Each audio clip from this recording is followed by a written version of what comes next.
A question came up as far as which of these cages can shoot vertically. Technically, both these cages can shoot vertically. It's just that one is easier than the other. I have here my GoPro Hero 10 on the SmallRig cage and my GoPro Hero 9 on the Ulanzi cage.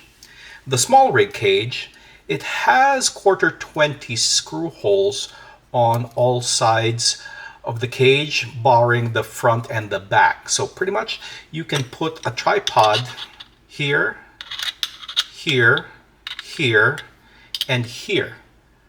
So this is convenient for shooting vertically because you can just attach a tripod right there and it's ready to go. Vertical mount right there. Now, with regards to the Ulanzi, it technically can shoot vertically. It's just that you need a few more pieces of kit. To shoot vertically on the Ulanzi, you'll need one of these ball heads and the tripod. And as you can see, the only 1/4 20 screw hole is on the bottom side. There are no screw holes on the battery side, on the top side, or on the power button side.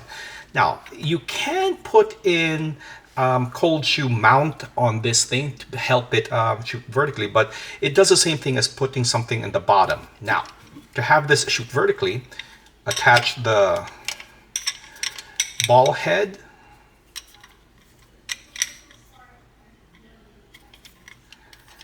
and there you go. Now it can shoot vertically. Again, not as elegant as the SmallRig, but in a pinch, you can still do it.